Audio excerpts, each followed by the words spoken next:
Hello students. तो ये मेरा सेकेंड वीडियो है फंडामेंटल यूनिट ऑफ लाइफ का। जो मैंने वीडियो फर्स्ट अपलोड किया था उसी वीडियो का सेकेंड पार्ट है। इसमें मैं आज आप लोगों को बाकी जो पार्ट है फंडामेंटल यूनिट ऑफ लाइफ का वो मैं क्लियर कराऊंगा। ठीक है। तो फर्स्ट वीडियो में मैं किया था, मतलब कंप्लीट किया था up to semi permeable membrane तक। तो आज मैं उसके बाद का कंप्लीट कराऊंगा, मतलब उसका सेल ऑर्गेनेल्स और डिफरेंट टाइप्स ऑफ सेल्स वगैरह वगैरह। तो वीडियो एंड तक देखना, और यहाँ तक आ ही गए हैं तो आप सब्सक्राइब भी कर दीजिए, लाइक भी कर दीजिए, शेयर भी कर दीजिए। तो मैं आज का वीडियो स्टार्ट करता हूँ, फंडामेंटल यूनिट ऑफ लाइफ। तो सेल के अंदर different types of cell organelles रहता है। ठीक है, different types of cell organelles. जैसे हम लोग का बॉडी पे ऑर्गन्स रहता है, ऑर्गन सिस्टम्स रहता है। ठीक है। तो सेम चीज़ सेल के अंदर भी रहता है। जो सेल का ऑर्गन्स है उसको बोलते हैं सेल ऑर्गेनेल्स। Cell organelles. अब क्या क्या ऑर्गेनेल्स देखने के लिए मिलता है? पहले देखने के लिए मिलता है ये न्यूक्लियस, फर्स्ट न्यूक्लियस। उसके बाद cytoplasm, mitochondria, lysosome, ribosome, endoplasmic reticulum, plastids, cell wall and Golgi apparatus. ठीक है। यहाँ में से जो यहाँ पर चीज़ है ये सब बहुत ही इम्पॉर्टेंट है। ये सब आप लोगों को पढ़ना पड़ेगा, और मैं आप लोगों को बहुत अच्छे तरह से समझाने की कोशिश करूँगा। कहीं पर भी आप लोगों को प्रॉब्लम महसूस हो तो आप कमेंट बॉक्स में ज़रूर बोल सकते हैं।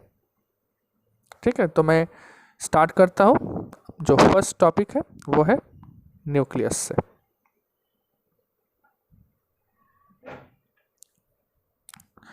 उससे पहले मैं आप लोगों को बोल देना चाहता हूँ जो है सेल कितना प्रकार का होता है। ठीक है। सेल कितना प्रकार का होता है?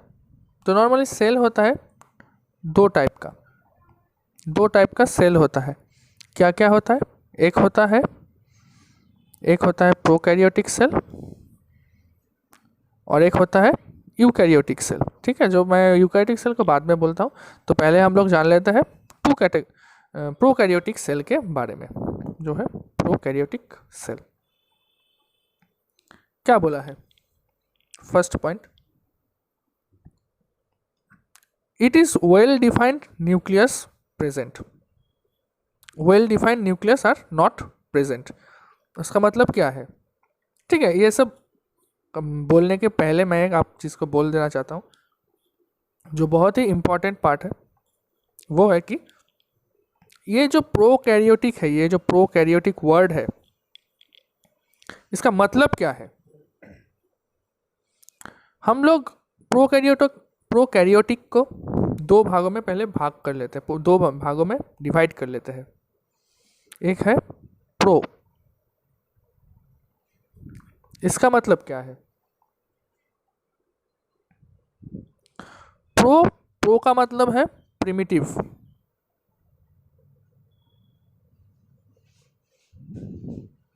प्रिमिटिव मतलब क्या है? प्रिमिटिव मतलब है पूर्वज। ठीक है। प्रिमिटिव मतलब है एंसेस्टर, पूर्वज, बहुत पुराना। तो prokaryotic cell equals to primitive. Prokaryotic cell equals to primitive cell, मतलब पुराना सेल जो बहुत ही मतलब उतना एडवांस नहीं है, बहुत ही कमज़ोर है। ठीक है। तो प्रोकैरियोटिक सेल में क्या क्या रहता है? प्रोकैरियोटिक सेल में ज़्यादातर जब पुराना चीज़ है तो उतना एडवांस तो नहीं होगा, तो इसलिए यहाँ पर न्यूक्लियस नहीं रहता है। Nucleus is not present. उसके बाद 2 number point, it is simple in structure. ये बहुत ही सिंपल होता है क्योंकि यहाँ पर ज़्यादातर कुछ ऑर्गेनेल्स नहीं रहता है, क्योंकि ये प्रिमिटिव है, बहुत ही सिंपल टाइप का एक सेल है। Prokaryotic cell. उसके बाद क्या है 3 नंबर पॉइंट, 3 नंबर पॉइंट पे क्या है, it contains single chromosome. It contains single chromosome. उसका मतलब क्या है, उसका मतलब है इसमें सिर्फ एक ही क्रोमोसोम है। क्यों है, क्योंकि ये प्रिमिटिव है, इसमें तो उतना एडवांस नहीं है, उतना सेल डिवीजन वगैरह कुछ नहीं किया, यहाँ पर सिर्फ एक ही क्रोमोसोम पाया जाता है।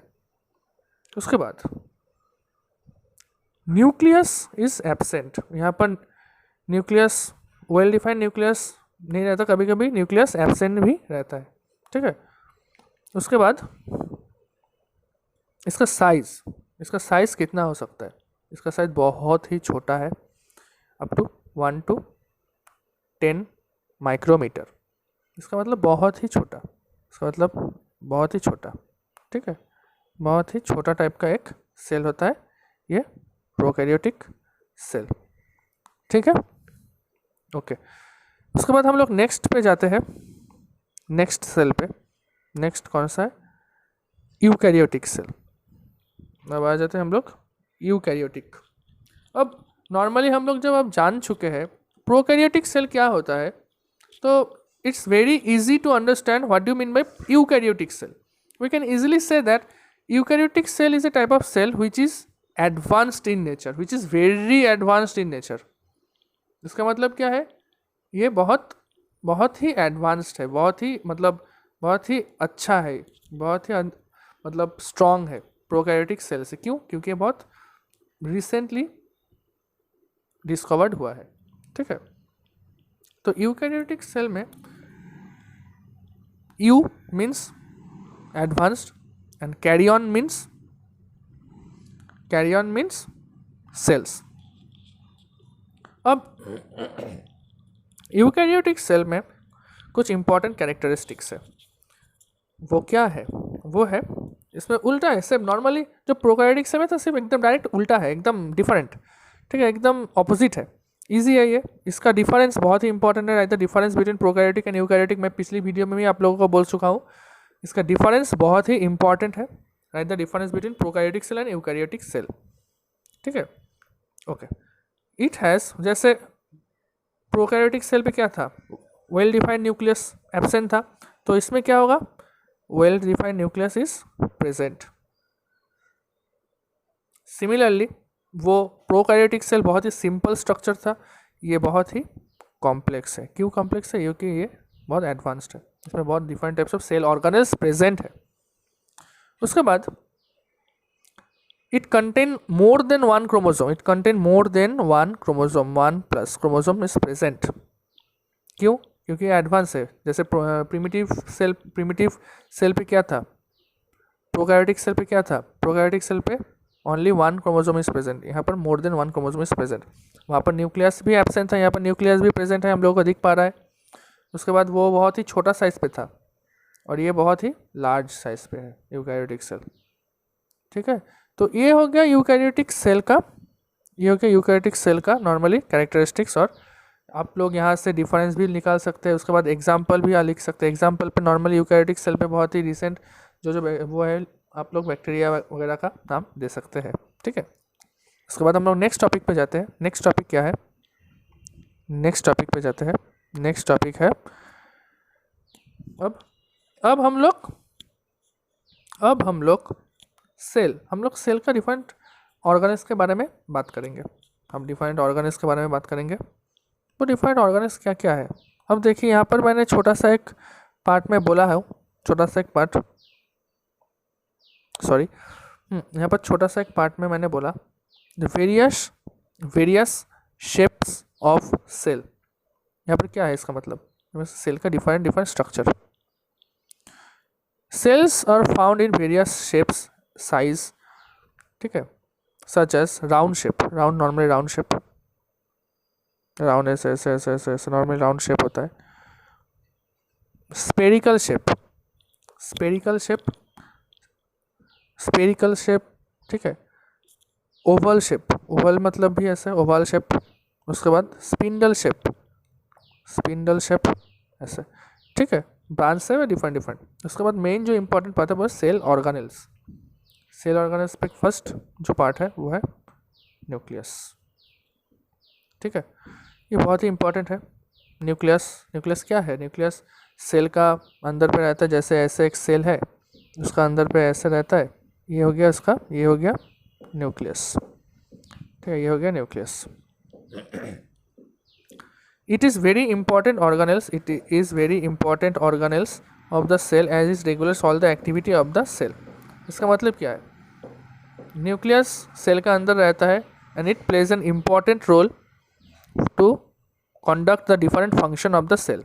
इसका मतलब ये nucleus is a brain of the cell. Nucleus को इसलिए ब्रेन ऑफ द सेल भी बोला जाता है। Okay, it's also called as a brain of the cell. Next पे है न्यूक्लियोलस।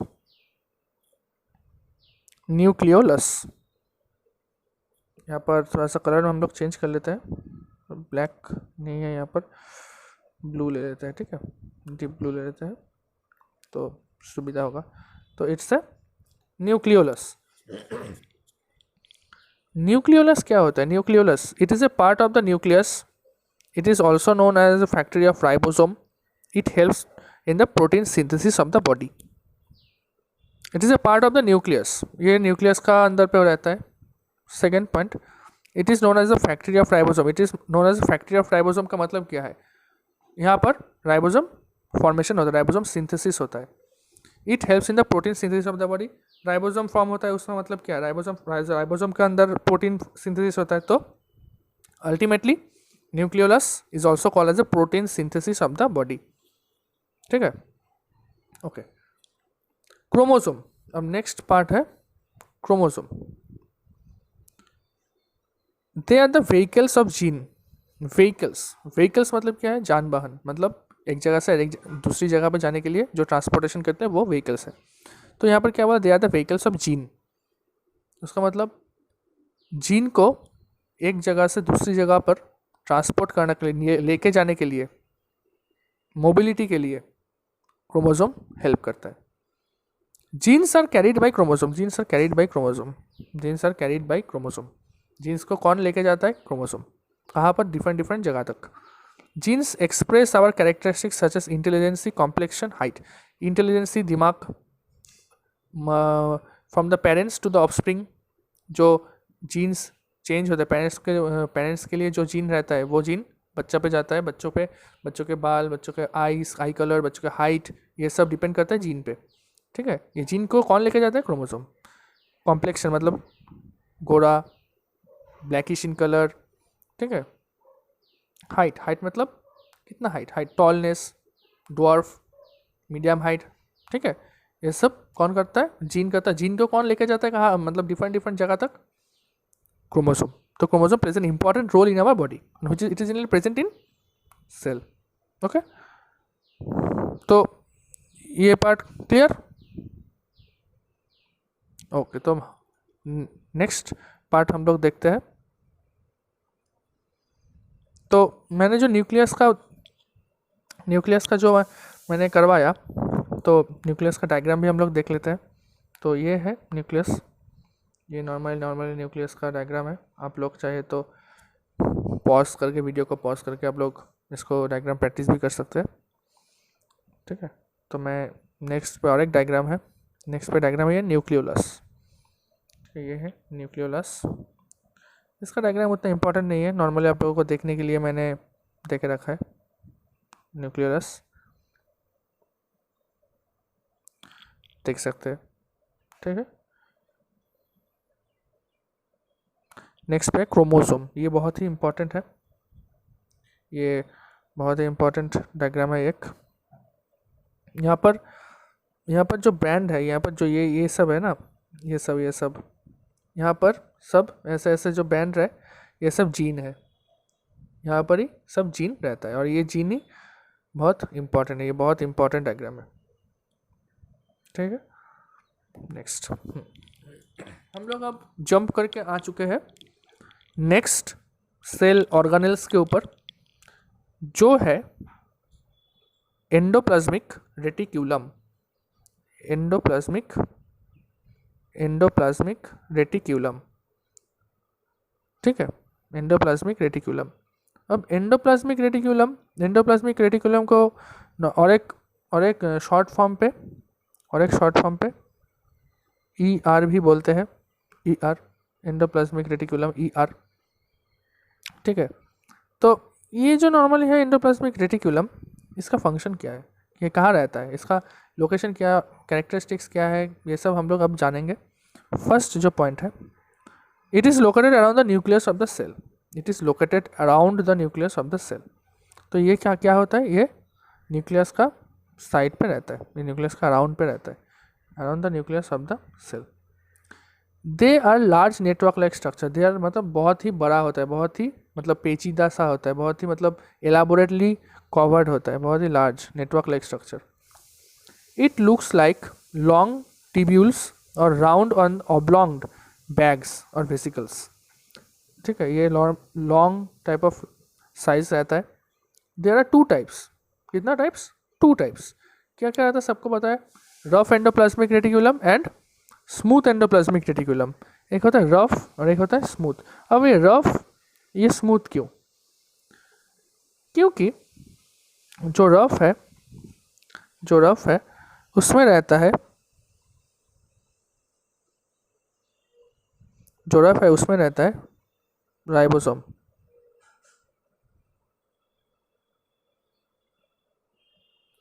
जो रफ है उसमें रहता है राइबोसोम, ठीक है, जो रफ है उसमें रहता है राइबोसोम। और जो स्मूथ है, नो, राइबोसोम एब्सेंट रहता है, जो स्मूथ है उसमें राइबोसोम एब्सेंट रहता है, ठीक है। तो मैं और एक बार बोल देता हूँ आप लोगों को,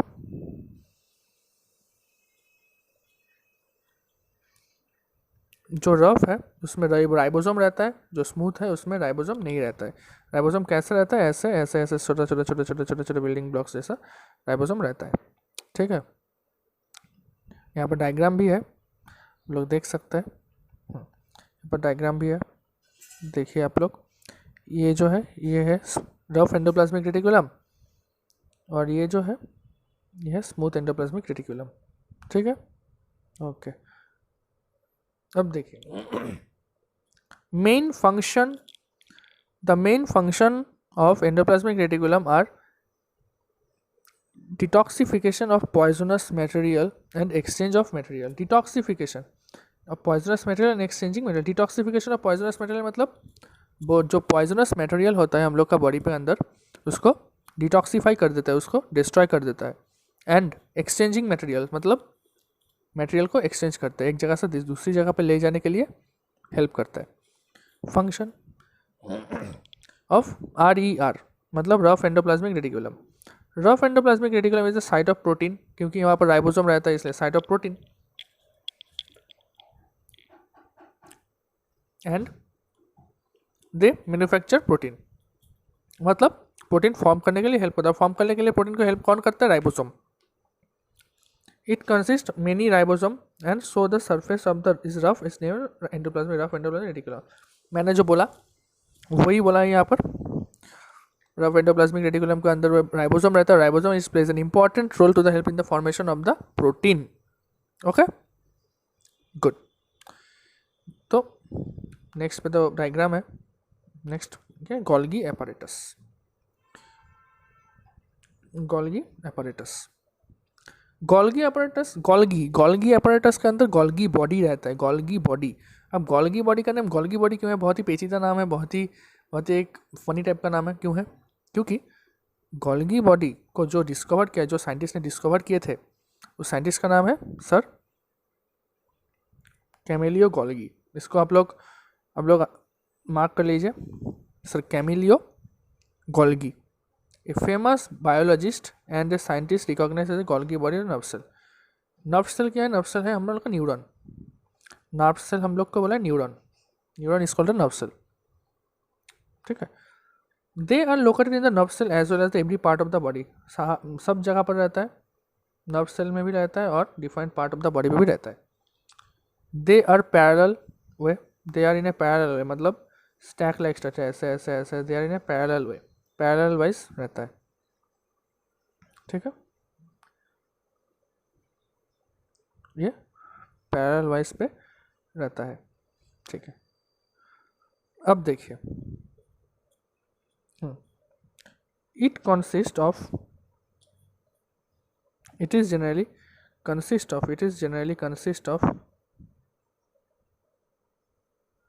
क्या आ रहा है समझ पे नहीं आ रहा, थोड़ा सा रुकिए, हाँ ठीक है। They are in a parallel, parallel मतलब ऐसे ऐसे रहता है, ठीक है, okay. It consist of a system of membrane, it consists of a system of membrane bounded vesicles arranged approximately parallel to each other stack like structure called mister, नहीं mister नहीं होगा यहाँ पर, मिस्टर नहीं होगा, सिस्टर्न होगा, cistern, SISTERN, cistern, यहाँ पर होगा सिस्टर्न, ठीक है। सिस्टर्न, सिस्टर्न मतलब एन, सिस्टर्न है, यहाँ पर का सिस्टर्न है, ठीक है, ओके। ये नहीं होगा, काइंडली काट दीजिए, ये नहीं होगा, यहाँ पर होगा सिस्टर्न है, SISTERNAE, सिस्टर्न है, SISTERNAE, सिस्टर्न, ठीक है। जो स्टैक लाइक स्ट्रक्चर दिखाया मैंने, ये स्टैक लाइक स्ट्रक्चर को सिस्टर्न कहते हैं, ठीक है, ओके। अब main function, the main function of Golgi body including the storage, modification and packing of product in vesicles. It helps the synthesis of lysosome. ये बहुत ही इंपॉर्टेंट है। ये नॉर्मली क्या करता है, normally different types of fat droplets और different types of organic material को स्टोर करता है अपने बॉडी पे। कहाँ पर बॉडी करता है, बॉडी पे कहाँ पर, वेसिकल्स पे, वेसिकल्स पे स्टोर करता है। वेसिकल पे स्टोर करने के बाद क्या करता है, और एक काम करता है, it helps in the formation of lysosome, it helps in the formation of lysosome. ये बहुत ही इंपॉर्टेंट है। नेक्स्ट पेज पे मैं लाइजोसोम के बारे में बोलूँगा, लाइजोसोम। तो ये पार्ट कंप्लीट, ये पार्ट होप्स आप लोगों को अच्छा लगा होगा, ठीक है। तो मैं नेक्स्ट पार्ट पे जाता हूँ। नेक्स्ट पार्ट है, ओ हाँ, ये गोल्गी apparatus का डायग्राम आप लोग देख सकते हैं, यहाँ पर आप लोग जूम करके देख सकते हैं। ये डायग्राम बहुत ही इंपॉर्टेंट है, बहुत ही इंपॉर्टेंट डायग्राम है ये, ठीक है। हम लोग नेक्स्ट पार्ट पे जा रहे हैं हम लोग, वो है लाइजोसोम, जो मैंने गोल्गी बॉडी पे पढ़ा। गोल्गी बॉडी पे जो आप लोगों ने यहाँ पर देखा, ये लाइजोसोम, यही लाइजोसोम है यहाँ पर, ठीक है। अब देखिए, अब lysosome, lysosome, it is also called as a suicide bags of the body, it also called as suicide bags of the body, it's also called as suicide bags of the body. अब क्यों suicide bags बोलता है, क्योंकि इसके अंदर, इसका cell के अंदर एक टाइप ऑफ एंजाइम रहता है, जो एंजाइम क्या करता है, डाइजेस्टिव फूड मटेरियल को डिसॉल्व करने के लिए हेल्प करता है। अब कभी कभी क्या होता है, वो एंजाइम निकल जाता है, वो एंजाइम लीक हो जाता है, और लीक होता है ना कभी कभी, बहुत सारा, कभी कभी जैसे भोपाल गैस लीक होता है, सब जगह से बहुत कुछ, मतलब कभी कभी रहने के बाद बहुत कुछ मतलब लीक हो जाता है कभी कभी। तो यहाँ से भी एंजाइम लीक हो जाता है। अब एंजाइम जब लीक होता है, क्या करता है, वो खुद का सेल को ही पिघल देता है, खुद का सेल ही डिस्ट्रॉय हो जाता है, डिजॉल्व हो जाता है, तो वो सेल खत्म हो जाता है, डिस्ट्रॉय हो जाता है। तो that's why it is also called as suicide bags of the body. It's a very important question, why lysosome, आप लोग नोट कर लीजिए ये पार्ट, ये question, why lysosome is called as a suicide bags of the cell और of the body, ठीक है। Next 2 number point, they look like rounded bodies consist of digestive enzymes. ये देखें जो मैंने बोला, it looks like rounded bodies consist of digestive enzymes, जो digest करने के लिए हेल्प करता है। Lysosome act as a cleaner and sweepers of the cell. इसको और एक बोलता है, क्या बोलता है लाइजोसोम को, it also called as scavengers of the body, is also called as scavengers, SCAVENGER। Scavengers मतलब जो डेड एंड डीके ऑर्गेनिजम्स को खा लेता है। यहाँ पर जो डेड एंड डीके ऑर्गेनिज्म, जो रेसिड्यू पार्ट होता है, उसको वो डिस्ट्रॉय करके वो ख़त्म कर देता है, इसलिए उसको स्कैवेंजर्स ऑफ द बॉडी बोलते हैं, क्लीन रखता है बॉडी को, सेल को। Lysosome act as a suicide bags as they consist as powerful digestive enzymes. ये जो पावरफुल डाइजेस्टिव एंजाइम्स है ना, ये पावरफुल जो डाइजेस्टिव एंजाइम्स है, पावरफुल डाइजेस्टिव एंजाइम्स ही क्या करता है, उस खुद को डिस्ट्रॉय कर देता है, और that's why it is also called as a, that's why it is called as suicidal bags, ठीक है। डिस्ट्रॉय कर देता है खुद को, this why is called as a suicidal bags. Next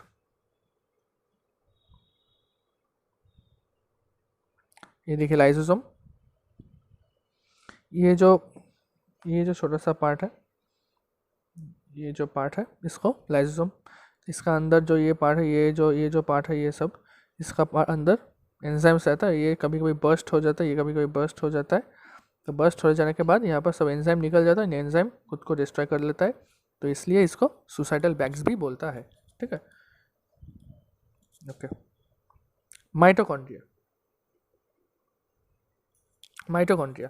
अब माइटोकॉन्ड्रिया क्या है? Mitochondria pledge an important and mitochondria are generally plays a very important and very important role for the body. Mitochondria plays in powerhouse of the cell. क्यों important? क्योंकि it acts as a powerhouse of the cell, and mitochondria also provide energy to do all the function of the body or the cell. जो cell इतना देर तक इतना सारा कुछ किया, काम किया, कहाँ से पावर आता है? पावर आता है कहाँ से? माइटोकॉन्ड्रिया से। पावर कहाँ से आता है? माइटोकॉन्ड्रिया से। तो माइटोकॉन्ड्रिया को इसलिए बोलते हैं power house of the cell. Power कैसे जनरेट करता है? पावर जनरेट करने के लिए हेल्प करता है ATP, adenosine triphosphate. Adenosine try, मतलब ट्राई मतलब 3, phosphate group, 3 phosphate group present रहते हैं एडिनोसाइन पे, तो बनता है adenosine triphosphate. Mitochondria have two members covering in which outer membrane is porous in nature while the inner membrane is deeply folded. अब porous मतलब क्या है? porous मतलब pores,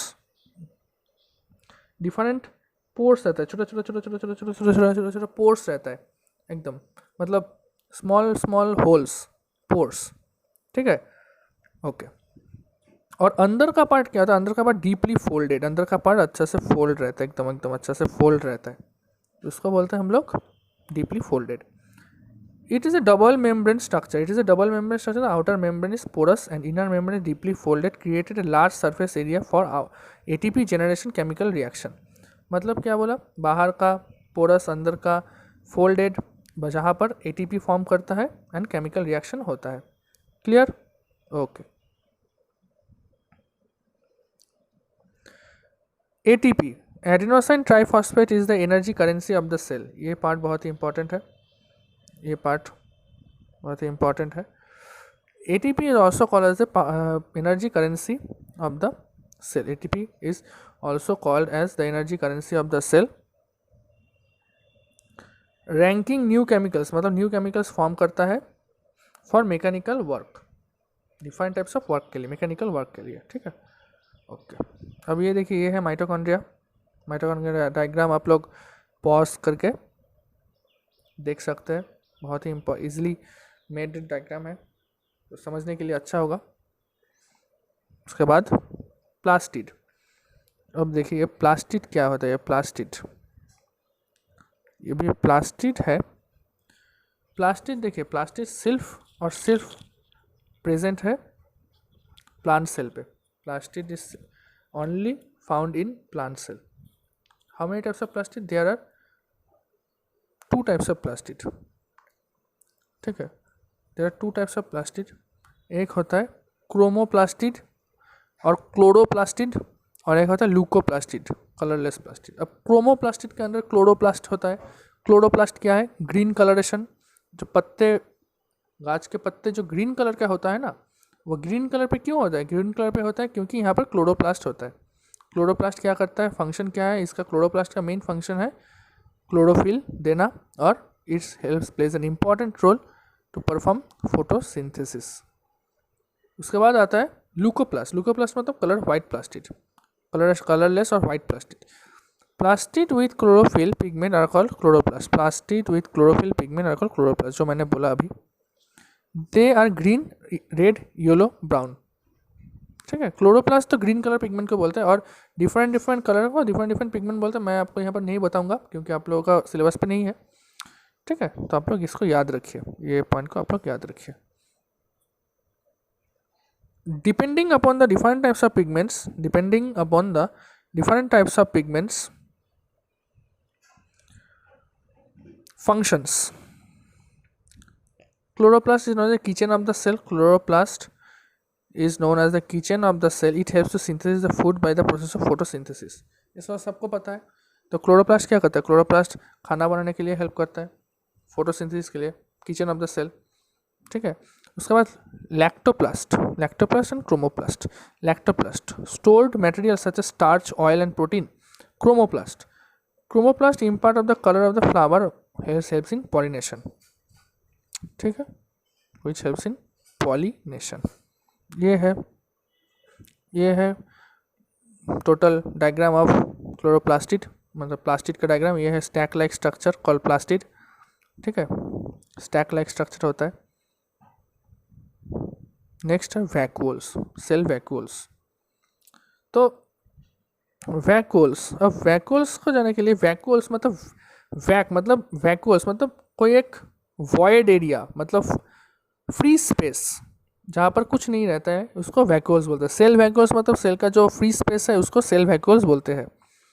स्टोरेज सैक्स फॉर सॉलिड और लिक्विड मटेरियल, क्योंकि वहाँ पर फ्री रीजन है, कोई सेल ऑर्गेनेल्स नहीं है, इसलिए इस जगह पर क्या रहता है, इस जगह पर different types of solid and liquid material रहता है.